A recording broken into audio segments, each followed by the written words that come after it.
MP Pappu Yadav को Lawrence भिश्नोई gang की धमकी। लॉरेंस भिश्नोई गैंग से धमकी मिलने के बाद पप्पू यादव ने मरकजी वजीर दाखिला अमित शाह को लिखा खत, किया ये बड़ा मुतालिबा। पूर्णिया के रुकन पार्लियामेंट पप्पू यादव को गैंगस्टर लॉरेंस भिश्नोई गैंग की जानिब से धमकी दी जाने का मामला सामने आया। पप्पू यादव ने खुद बिहार के director general of police Alok Raj को फोन करके इस मामले की जानकारी दी। पप्पू यादव ने डीजीपी आलोक राज को इस वाक़ये की मुकम्मल जानकारी दी और अपनी सिक्योरिटी बढ़ाने का मुतालिबा किया। इसका नोटिस लेते हुए डीजीपी ने रुकन पार्लियामेंट पप्पू यादव से पूरे मामले की तहरीरी शिकायत पूर्णिया रेंज के आईजी राकेश राठी से करने के लिए कहा।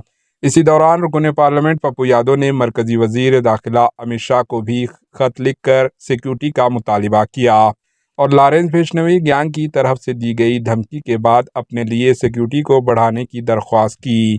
पप्पू यादव ने बिहार के महकमा दाखिला और मरकजी वजारत दाखिला पर धमकी के बावजूद गैरफाल होने का इल्ज़ाम लगाया है और वाई कैटेगरी से बढ़कर जेड कैटेगरी की सिक्योरिटी को यकीनी बनाने का मुतालिबा किया।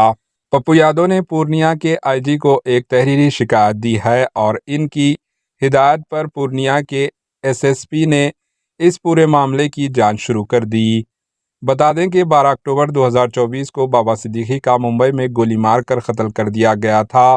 कत्ल की जिम्मेदारी लॉरेंस भिश्नोई गैंग ने कबूल की थी।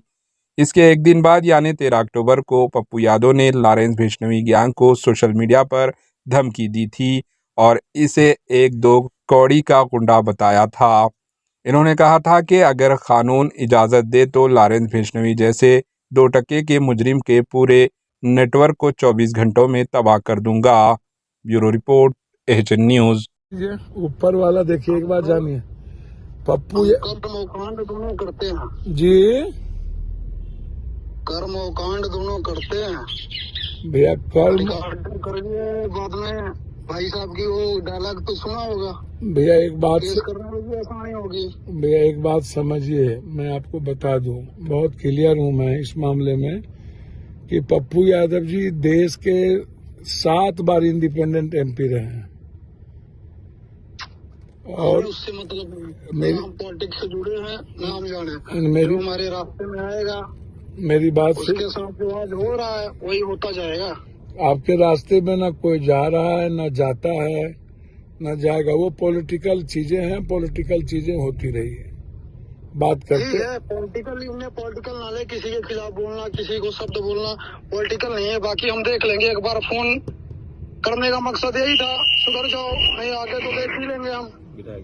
नहीं, निश्चित रूप से आप बेफिक्र रहें, आप बेफिक्र। हम फोन नहीं करेंगे, ना हमें डिस्टर्ब करना। Okay Ram. Okay. HN news को लाइक करें, शेयर करें और सब्सक्राइब करना ना भूलें।